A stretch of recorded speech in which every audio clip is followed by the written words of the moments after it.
Hey guys, welcome back to the channel super ideas में आप सभी लोगों का एक बार फिर से स्वागत है।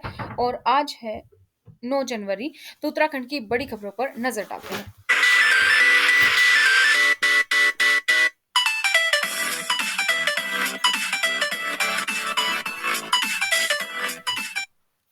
तो दोस्तों, अगर अभी तक आप लोगों ने इस चैनल को सब्सक्राइब नहीं किया है तो चैनल को सब्सक्राइब करें, साथ ही बेल आइकन को प्रेस कर लीजिए ताकि जैसे वीडियो अपलोड की जाती है उसकी नोटिफिकेशन आप लोग को मिल सके। और ये उत्तराखंड न्यूज आप लोग के लिए आती है हर रोज सुबह ठीक 7 बजे। उत्तराखंड में कोरोना पाबंदी बढ़ी है। 12वीं तक के स्कूल बंद है। राजनीतिक रैलियों पर 16 जनवरी तक रोक लगी है। प्रदेश में कोरोना संक्रमण के बढ़ते मामलों को देखते हुए इस पर नियंत्रण के लिए सरकार ने पाबंदियां बढ़ा दी हैं। शुक्रवार देर शाम शासन की ओर से इस सिलसिले में गाइडलाइंस जारी की गई हैं। इसके अनुसार राज्य में आंगनबाड़ी से 12वीं तक के सभी शैक्षणिक संस्थान 16 जनवरी तक बंद रहेंगे। यद्यपि इस दौरान ऑनलाइन कक्षाएं जारी रहेंगी। इसके साथ ही 16 जनवरी तक राजनीतिक रैलियां, धरना प्रदर्शन, सभी प्रकार के सार्वजनिक समारोह, मनोरंजन, शैक्षिक, सांस्कृतिक आदि पर रोक रहेगी। इस तिथि तक राज्य में स्विमिंग पूल और वाटर पार्क भी बंद रहेंगे। ये आदेश जो है रविवार 9 जनवरी से प्रभावी होंगे। उत्तराखंड में आचार संहिता लागू, 14 फरवरी को मतदान। मुख्य चुनाव आयुक्त सुशील चंद्रा ने चुनाव की तारीखों की घोषणा करते हुए बताया कि उत्तराखंड में विधानसभा चुनाव 2022 के लिए 14 फरवरी को मतदान होगा।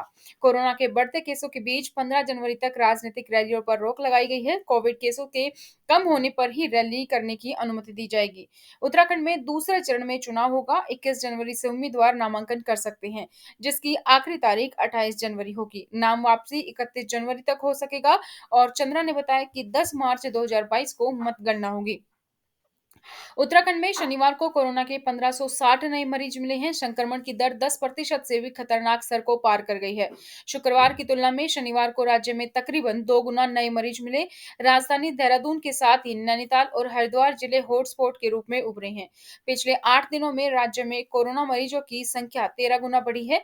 स्वास्थ्य विभाग के बुलेटिन के अनुसार शनिवार को देहरादून में 537, नैनीताल में 404, हरिद्वार में 303, पिथौरागढ़ में 82, अल्मोड़ा में 52, चंपावत में 46, यूएस नगर में 37, टिहरी में 28, उत्तरकाशी में 20, पौड़ी में 24, बागेश्वर में 13, चमोली में 8 और रुद्रप्रयाग में 6 नए संक्रमित पाए गए हैं।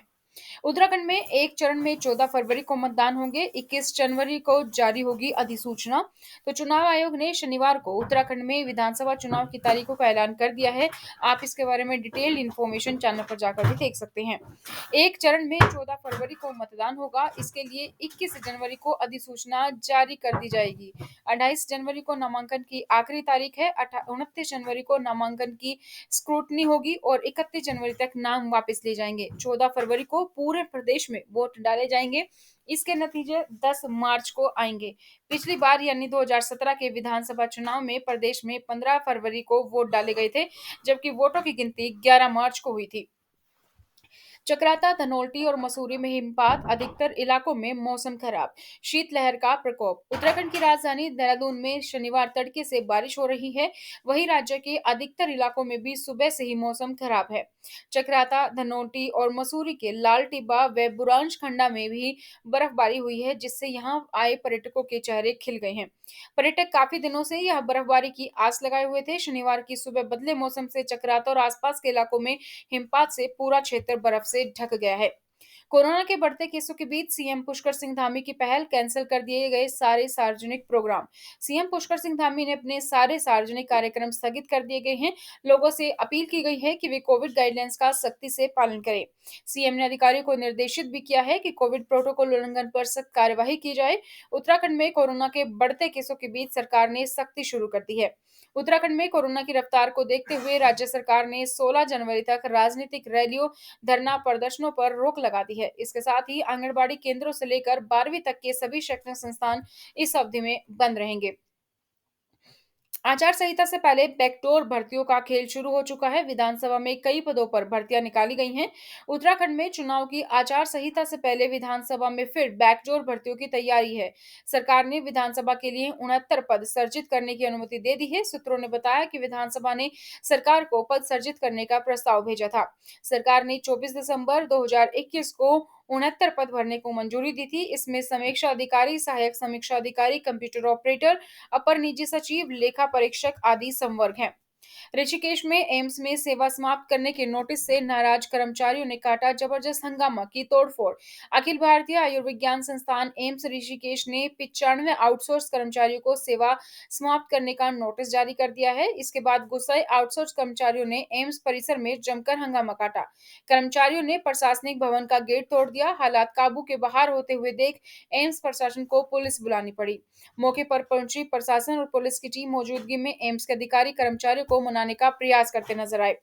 जम्मू कश्मीर में आतंकियों से लोहा लेते हुए शहीद हुआ पौड़ी गढ़वाल का लाल। मई में होने वाली थी शादी। जम्मू कश्मीर में आतंकियों से लोहा लेते हुए उत्तराखंड के पौड़ी गढ़वाल के जवान अनिल चौहान शहीद हो गए हैं। अनिल यहां की यमकेश्वर विधानसभा में द्वारी खाल ब्लॉक के रहने वाले थे। 28 साल के Anil 8th rifle Garhwal rifle में थे और इन दिनों जम्मू कश्मीर में तैनात थे। उत्तराखंड के कार्मिकों के लिए राहत भरी खबर है। सरकार ने मानी उनकी कुछ मांगे तो उत्तराखंड के कार्मिकों का पदोन्नत वेतनमान देने में अब चरित्र पंजिका में अति उत्तम अंकित होने की बाध्यता के चलते परेशान नहीं होना पड़ेगा। साथ ही अब चरित्र पंजिका देखे जाने की अवधि 10 साल से घटाकर 5 वर्ष कर दी गई है। सरकार ने कर्मचारी संगठनों की इस बात को मानते हुए शासनादेश जारी किया है। इस व्यवस्था को बीती 1 जनवरी से लागू किया जा सकता है। इस बैच में के हर कांस्टेबल को मिलेंगे 2-2 लाख रुपए। सरकार ने मंजूरी दी है। उत्तराखंड में होने वाले आगामी विधानसभा चुनाव की तारीखों की घोषणा से चंद घंटे पहले राज्य सरकार ने 2001 पहले बैच के प्रत्येक पुलिस कांस्टेबलों के लिए 2-2 लाख रुपए की मंजूरी दे दी है। इस संबंध में शनिवार को आदेश जारी किया गया है। राज्य में विधानसभा चुनाव को देखते हुए शनिवार को आचार संहिता लागू हो गई है। उत्तराखंड में 14 फरवरी को चुनाव होंगे और यह चुनाव एक चरण में होंगे। सभी राज्यों के नतीजे मार्च के दूसरे हफ्ते में नजर आएंगे। सितारगंज के सरकड़ा बॉर्डर पर स्वास्थ्य विभाग की टीम ने शनिवार को कोविड जांच शुरू कर दी है। इस दौरान बॉर्डर पर राज्य में प्रवेश करने वाले लोगों को लगे कोविड टीकों की जांच की जा रही है। यहां टीका नहीं लगाने वाले या दूसरा टीका नहीं लगाने वाले लोगों को कोविड वैक्सीन भी लगाई जा रही है। सरकार ने कोविड के लिए नई गाइडलाइंस जारी करने और कोविड प्रतिबंध लागू करने के आदेश के बाद पीएमएस डॉक्टर राजेश आर्य ने शनिवार को स्वास्थ्य विभाग की टीम के साथ बॉर्डर पर कोविड जांच शुरू कर दी है। शराब की केस खत्म कराने को बनवाया फर्जी डेथ सर्टिफिकेट। 12 साल मस्ती के बाद खुली मुर्दा की पोल। हरियाणा के सोनीपत शहर से एक ऐसा मामला सामने आया जो सभी को हैरान कर देगा। शहर के रहने वाले संजय नाम शख्स ने उत्तराखंड में कई अवैध शराब सप्लाई के दर्ज मामलों से बचने के लिए शातिराना अंदाज से ही अपना ही फर्जी मृत्यु प्रमाण पत्र बनवा डाला। यही नहीं, उसने फर्जी मृत्यु प्रमाण पत्र उत्तराखंड हाईकोर्ट में जमा कर मामले को रफा दफा करने का प्रयास भी किया। वही पुलिस ने शिकायत के बाद आरोपी, उसकी पत्नी और उसके भाई व भाभी के खिलाफ मामला दर्ज कर शुरू कर दी है जांच। तो ये थी दोस्तों उत्तराखंड से जुड़ी हुई कुछ खबरें। इसी तरीके से हर खबर पाने के लिए चैनल को सब्सक्राइब करें, बेल आइकन को प्रेस कर लीजिए ताकि जैसे ही वीडियो आती है उसकी नोटिफिकेशन आप लोग को मिल सके। आज की इस वीडियो में इतना ही, फिर मिलेंगे नई जानकारी के साथ। तब तक बने रहिएगा चैनल पर। Thank you so much, bye bye, take care.